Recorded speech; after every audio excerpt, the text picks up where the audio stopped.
حضرت عقبہ بن عامر جہنی رضی اللہ عنہ سے روایت ہے، انہوں نے کہا کہ ایک دفعہ میں رسول اللہ صلی اللہ علیہ وسلم کی سواری کی لگام پکڑ کر ان گھاٹیوں میں سے کسی گھاٹی میں چل رہا تھا کہ آپ نے فرمایا، عقبہ تو میرے ساتھ سوار کیوں نہیں ہو جاتا؟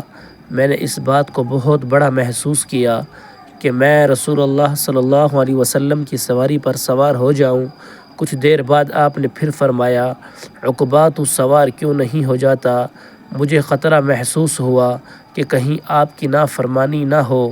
آخر آپ اترے تو میں تھوڑی دیر کے لیے سوار ہو گیا، پھر میں اتر آیا اور رسول اللہ صلی اللہ علیہ وسلم سوار ہو گئے۔ پھر آپ نے فرمایا، کیا میں تجھے دو بہترین صورتیں نہ سکھاؤں جو لوگوں نے پڑھی ہیں؟ پھر آپ نے مجھے سورہ قل اعوذ برب الفلق اور سورہ قل اعوذ برب الناس پڑھائیں۔ پھر جماعت کے لیے اقامت کہی گئی تو آپ آگے بڑھے اور یہی دو صورتیں پڑھی۔